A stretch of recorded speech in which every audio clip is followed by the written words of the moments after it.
മതഭീകര ശക്തിക്ക് മുന്നിൽ വീണ്ടും മുട്ടുമടക്കി CPM.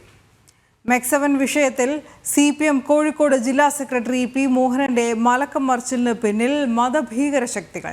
മെക്സവന് പിന്നിൽ പോപ്പുലർ ഫ്രണ്ട് എന്ന ആരോപണം ഉന്നയിച്ചതോടെ പാർട്ടിയിലും പി മോഹനൻ ഒറ്റപ്പെട്ടിരുന്നു. ആരും പിന്തുണയ്ക്കാൻ എത്താത്തതും നിലപാട് മാറ്റത്തിന് പിന്നിലുണ്ടെന്നാണ് നിഗമനം. ഗോകുൽ കെ വേണുഗോപാൽ വിവരങ്ങളുമായി ചേരുന്നു. ഗോകുൽ, പറഞ്ഞത് 2 ദിവസത്തിനുള്ളിൽ തന്നെ മാറ്റി പറയേണ്ടി വന്നു പി മോഹനന്. ഇതിന് പിന്നിൽ വലിയ രീതിയിലുള്ള സമ്മർദ്ദം പാർട്ടിക്കകത്തും പുറത്തു നിന്നുണ്ടായി എന്ന് വേണോ അനുമാനിക്കാൻ? കാരണം ആദ്യ ദിവസം ഈ മെക്സവനെതിരെ അല്ലെങ്കിൽ ഈ വ്യായാമ കൂട്ടായ്മക്കെതിരെ പി മോഹൻ കണ്ണൂർ ജില്ലയിലെ തളിപ്പറമ്പിൽ വെച്ച് ആരോപണം ഉന്നയിക്കുമ്പോൾ അദ്ദേഹം സ്വന്തം നിലയിൽ അന്വേഷിച്ച് മനസ്സിലാക്കിയ കാര്യമെന്ന രീതിയിലായിരുന്നു ആ വിഷയത്തെ പ്രസംഗിച്ചത്. ആ വിഷയത്തെ പറ്റി ജനങ്ങളോട് പറഞ്ഞത്. അതായത് കോഴിക്കോട് ജില്ലയിലെ വിവിധ ഭാഗങ്ങളിൽ ഒരു വ്യായാമ കൂട്ടായ്മ രൂപപ്പെട്ടിട്ടുണ്ട്. വാട്സപ്പ് ഗ്രൂപ്പുകളിൽ ആളെ ചേർത്തിട്ടാണ് ഇത്തരത്തിൽ വ്യായാമ കൂട്ടായ്മകൾ പ്രവർത്തിക്കുന്നത്. അതുമായി ബന്ധപ്പെട്ട് നടത്തിയ അന്വേഷണം ഒത്തുചേർന്നത് കണ്ണൂർ ജില്ലയിലെ ഉളിക്കലിലാണ്. വീണ്ടും അന്വേഷിച്ചപ്പോഴാണ് ഇതിന്റെ പിന്നിൽ പ്രവർത്തിക്കുന്നത് പോപ്പുലർ ഫണ്ടുകാരാണ്, നിരോധിത സംഘടനയായ പോപ്പുലർ ഫണ്ടുകാരാണ് ഇതിന്റെ എന്ന രീതിയിൽ കാര്യങ്ങൾ മനസ്സിലാക്കിയത് എന്നായിരുന്നു പി മോഹനൻ പറഞ്ഞത്.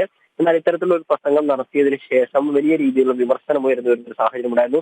AP വിഭാഗം സമസ്തയുടെ നേതാക്കൾക്കും സമാനമായ അഭിപ്രായമാണുള്ളത്. അവരും ഈ മെക്സവൻ കൂട്ടായ്മയ്ക്കെതിരെ രംഗത്ത് വരുന്ന ഒരു സാഹചര്യമൊക്കെ ഉണ്ടായിരുന്നു. എന്നാൽ ഈ പി മോഹനൻ ഇത്തരത്തിലുള്ള ആരോപണം ഉന്നയിച്ചതിന് ശേഷം CPM-നകത്ത് അദ്ദേഹത്തിനൊരു പിന്തുണ കിട്ടുന്ന സാഹചര്യം ഉണ്ടായിരുന്നില്ല. ആരും തന്നെ അദ്ദേഹത്തെ പിന്തുണച്ച് വന്നില്ലെന്ന് മാത്രമല്ല, ഈ INN-ന്റെ ഒക്കെ നേതാവ്, ഇടതുകളുടെ ഭാഗമായിട്ടുള്ള INN-ന്റെ നേതാവ് മുൻ മന്ത്രി അഹമ്മദ് ദേവർകോവിലൊക്കെ മെക്സവന് പിന്തുണയുമായി രംഗത്ത് വരുന്ന ഒരു സാഹചര്യം ഉണ്ടായി.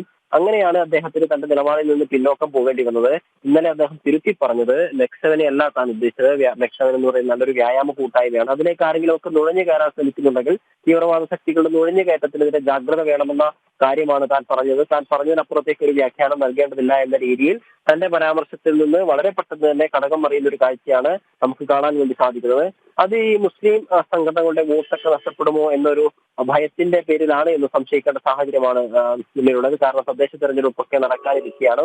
ഒരു വർഷത്തിനകം തന്നെ തെരഞ്ഞെടുപ്പുകളൊക്കെ വരാനിരിക്കുന്നു. ഈ മെക്സവൻ പോലെയുള്ള വ്യായാമ കൂട്ടായ്മയ്ക്കെതിരെ ഒരു ആരോപണം ഉന്നയിക്കുമ്പോൾ, അല്ലെങ്കിൽ പോപ്പുലർ ഫ്രണ്ടിനോ ജമാഅത്തെ ഇസ്ലാമിക്കോ എതിരെയൊക്കെ ആരോപണം ഉന്നയിക്കുമ്പോൾ അത് മുസ്ലിം സമുദായത്തെ മൊത്തമായി പറയുന്നതാണോ, അടച്ചാക്ഷേപിക്കുന്നതാണോ എന്നൊരു സംശയം അവർക്ക് ഉണ്ടാകുമോ എന്ന ഒരു തോന്നലിന്റെ അടിസ്ഥാനത്തിലാണ് ഇപ്പോൾ ഇതിൽ നിന്ന് പിൻവാങ്ങുന്നത് എന്നാണ് നമുക്ക് മനസ്സിലാക്കാൻ സാധിക്കുന്നത്.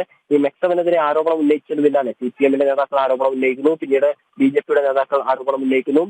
കാന്തപുരം AP അബൂബക്കർ മുസ്ലിയാരുടെ നേതൃത്വത്തിലുള്ള സമസ്ത വിഭാഗം ആരോപണം ഉന്നയിക്കുന്നു. ഇതിന്റെയൊക്കെ ആരോപണത്തിന്റെ അടിസ്ഥാനത്തിൽ കേന്ദ്ര ഏജൻസികളുടെ നിയന്ത്രണത്തിൽ ഇപ്പോൾ അന്വേഷണം നടന്നുകൊണ്ടിരിക്കുകയാണ് ഈ മെക്സവനെതിരെ. ഈ അന്വേഷണം നടന്നുകൊണ്ടിരിക്കുമ്പോൾ തന്നെയാണ് തന്റെ നിലപാടിൽ നിന്ന് പി മോഹനൻ മാറി മറിയുന്നത് എന്നുള്ളതാണ് പ്രധാനപ്പെട്ട കാര്യം.